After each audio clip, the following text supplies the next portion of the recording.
All right, so we're in the factory right now, and this is Justin.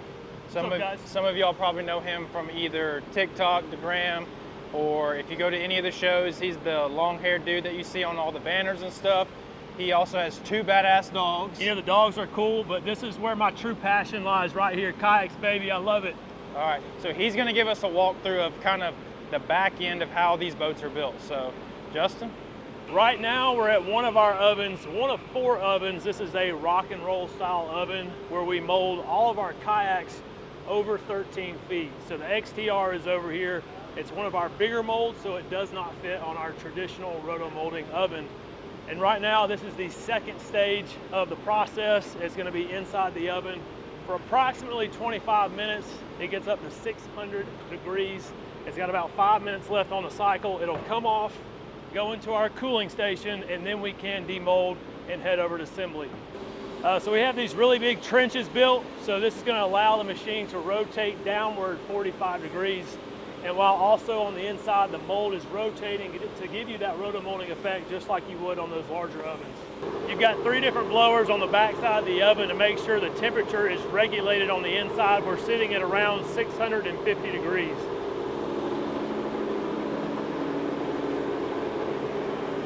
So as he was saying, is this big oven right here, it just rocks 45 to keep the mold and get everything nice and even throughout the mold. So this one is finishing up, but we're gonna go over to another one that has, it's cooling off right now. And then we'll go through after you pull the mold, how it cools off. That way, you know, the structure is the way it needs to be. And then we'll get into the rigging part where they start putting the nuts, the bolts, the scuppers, or the rod holders, the seat, all that good stuff. So, but yeah, that's the oven that the thing is made in. It is massive, as you can tell. It's yeah, huge, but it's pretty cool to see how it's all done. It's got all these big, you know, gears, and this thing just moves back and forth for a little bit until you know, it's ready to come out. All this right here just to build a kayak, just to get y'all's plastic boat that y'all love. So that's what the boat is doing right now, is it's spinning inside of a mold to you know, get that plastic all in the right spots. And then he's about to pull it out right here, as you can see. What's happening now, Justin? All right, so right now, he's gonna take it over with the crane to our cooling station, and it's pretty incredible how much temperature affects what we do in here. So during the winter, obviously it's colder inside of our building, so it takes a whole lot less time to cool this mold down. But right now, the outside of the mold is probably 250 degrees. We've gotta get it down to 180 before we pull the kayak. If you were to pull it right now, it'd be like a limp noodle, and it would just fold in half. So a lot of people might not know, but you started out at Bonafide as like this, right? You did wrapping, you did rigging, and now you're kind of just the face of marketing. Well, I wouldn't say I'm the face of marketing. You're on a lot of marketing. I'm on a lot of marketing. I don't know what it is. Kayak Jesus, I guess. But I spent 2 years at Confluence doing strictly molding. As soon as I graduated college, heard about a company called Bonafide that was starting up in Greenville. And then eventually I would move over, and I was there since day one.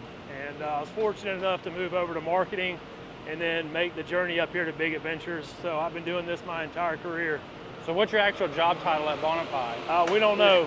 We're still trying to figure that out. It changes day to day. Today he is hosting us on this video so that we can bring it to y'all so y'all can see how these things are built. And this thing's cooling off right now. So I'll show y'all. They spin it. And then they got these giant fans.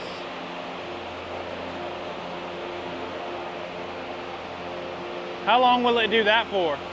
So the spinning process can't stop until it gets down to 180, maybe 190.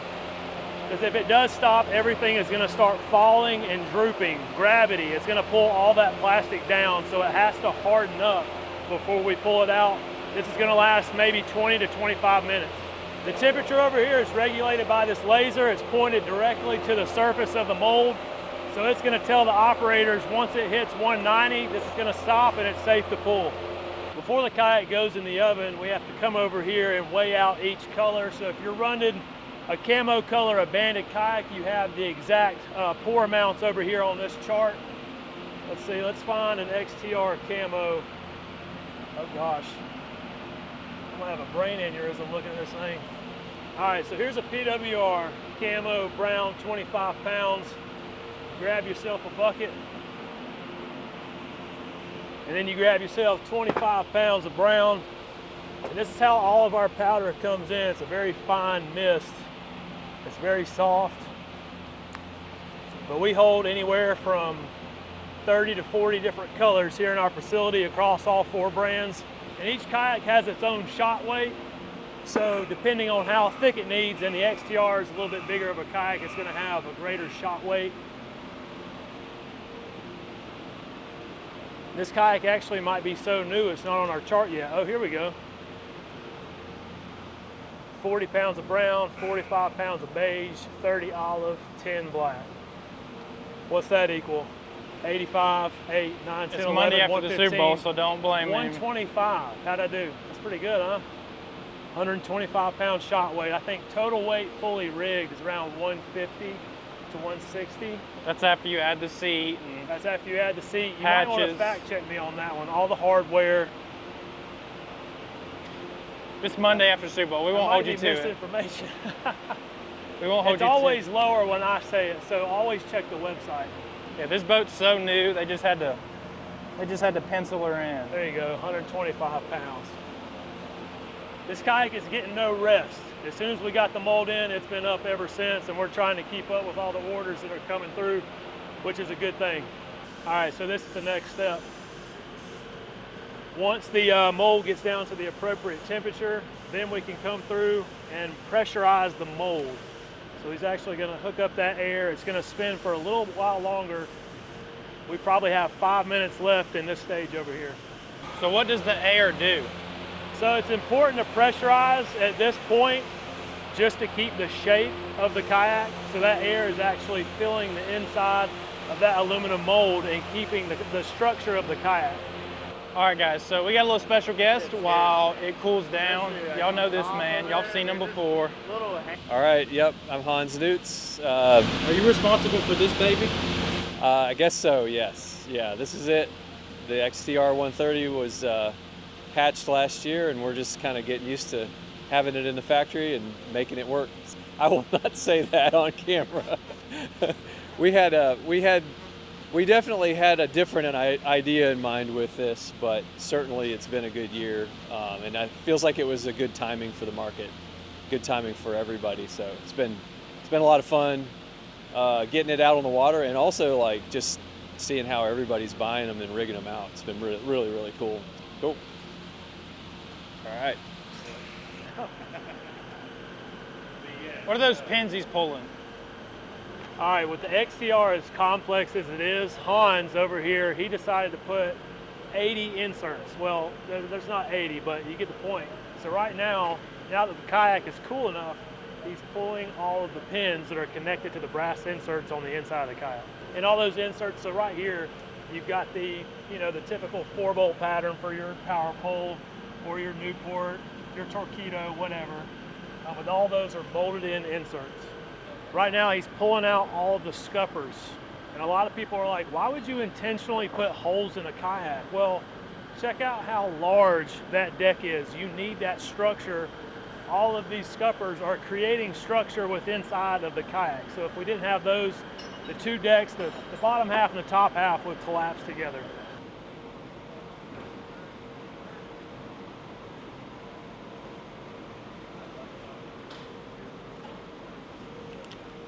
What are they doing now? Hey Hans, what do you call this right here? It's not carbon fiber, it's what?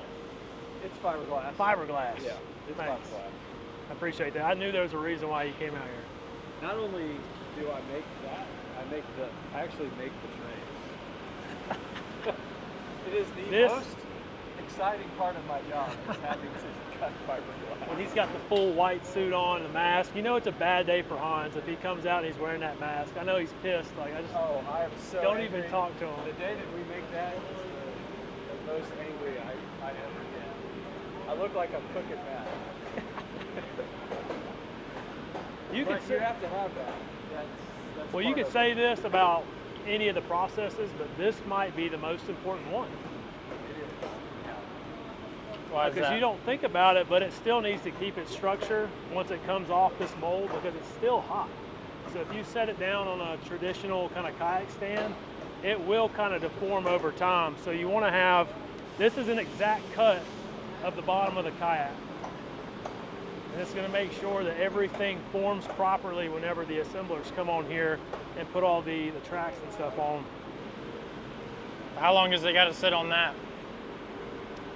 From this point, he can take it right over to assembly, but if you feel it, it's still really hot. That's hot. You could probably cook an egg on that. Yeah. And that's why our cooling jig on the bottom is very important.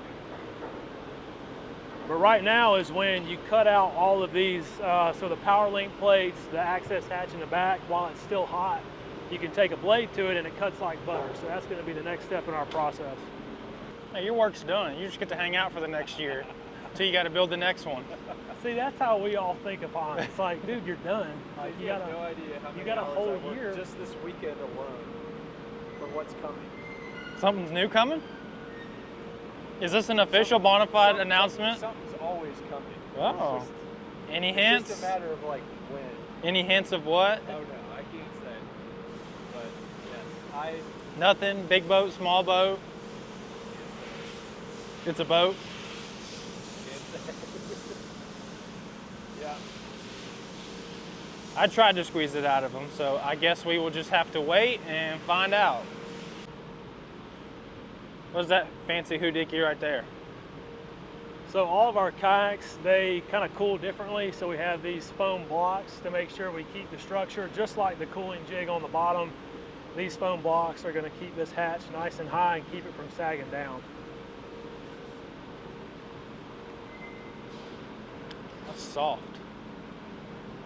Yeah, the kayak is still very soft. If you do any DIY on your kayak, try taking a razor blade and cutting through a 1/2 inch of plastic. So this is a very important step. You don't want to let this thing cool down right now or you will never get these plates off. I would consider this the first step of the process. This is what we call charging the mold. So you're going back through and you're adding all the brass inserts, the ones that we pulled previously in the cooling station, you're adding those back. You're also adding all of the logos and then you're pouring powder. And this takes around 10 to 15 minutes. These logos are actually reversed, so they come in a mirror image. I don't know if you can see, this is already kind of burnt in, so you just lay this over like this. And he's gonna show you the process here in a second, but you've got an applicator that has glass beads on it. And what that does, it applies pressure on the graphic and it transfers over down to the mold. And then when it comes out, the finished product, the image will be reversed and you'll read XTR 130. So these little snap pins are actually pretty revolutionary from a efficiency standpoint. We used to have threaded inserts that would actually thread onto the brass insert, but now it's held in place by this little, almost like this little tiny brass ball. So that ball is gonna clamp down onto the insert and it makes it so much easier to put them on. Y'all don't realize, but this is what it takes to build it. And all these inserts. I mean, you just go down the boat and there's insert after insert after insert. I thought it was funny that Hans didn't even know how many he put on here. Like, He's on to that next project. I said, I don't know, 100. But I think it's cool because traditionally you use what we call screw bosses. So it creates almost like a funnel in the plastic that the screw tightens down on. But we were like, you know what, this is a high-end kayak. We want to put as many brass inserts as we can because people love brass inserts. But the only downside to that, it just adds to cost and potential weight of the kayak. So what'd you say that does again? It's a glass. What'd you say about the applicator? Basically, it's got a bunch of glass beads. So if you look at the surface of this, there's a bunch of glass beads on here, and that's going to end up transferring the logo just like that onto the kayak. And what really helps is the heat of the mold actually adheres to the adhesive, so it comes off super easy. Man, I hadn't done one of these in a long time. It's been probably 4 years since I've done one of these. So this one's gonna be a little messed up. Maybe longer. Hey, you know what? All right, so You Justin's have about tick to do marks his. on here? No, Oh, you're just going right over the logo. You're just Yeah. eyeballing it. So if somebody gets a Bonafide XTR with the messed So- up logo, What I like to do is, this is good, right? Yep. Go dead center, you pull out, make sure it's down, and then you just start at the corner. And you can see as it changes color, it goes from that really deep black to almost a kind of an off-white. And that's when you know it's good. what's your name, Go man? around one time, Kyle's over here going, he's doing too much extra work. rip it off like a Band-Aid, baby. Still That's got funny. it, huh? Still got it. Still got it. Never left. I'm not as good as I once was, but I was as good once as I ever was. So right now he's spraying some kind of, what is that stuff? it's a resin tack. Resin Sure, tack. Plastic to stick to the logo and it doesn't trip off or anything. So like you said, he sprays it on that so that way it doesn't stick to the plastic and then the logo comes off with it. So it's just kind of a separator. And then you just, no, don't do that. What's really unique about this kayak, have you ever seen a kayak with a tow hook on the front? I have not. This might be the first. Is that what makes it a boat? Wait, this is not a boat, this is a kayak. I don't know, the internet has to say otherwise. Jordan Lee said it's a kayak, so Oh, it's dadgummit, official. it's a kayak. Two-time classic winner is official. And he's been on a boat more than any of us have, more than I could ever fish out of in a lifetime. Y'all got a gator out of one, didn't you? We sure did. You know what? I'm getting that gator head mounted in my office. So that right there is why no one kayak looks the same. It's because all they do is they just pour it in there and then wherever it ends up, it ends up. So that's why no one kayak is the same. Each one is unique. And yeah, so that's all it is. Just a bunch of powder. And it turns into one of those over there.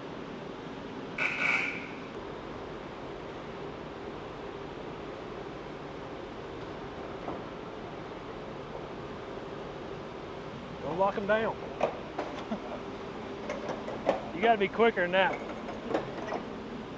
We're already behind.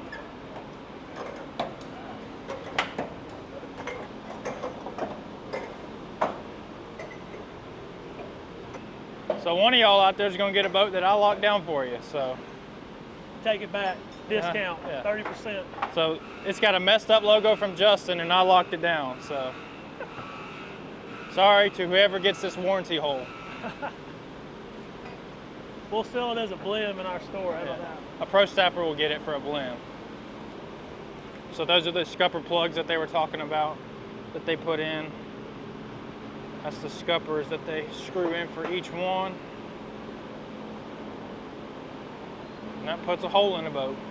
Now that the mold has properly cooled down, this is what we call pre-assembly. All of our larger items, so any of the hatches and the large gear track are assembled over here before it goes to final assembly.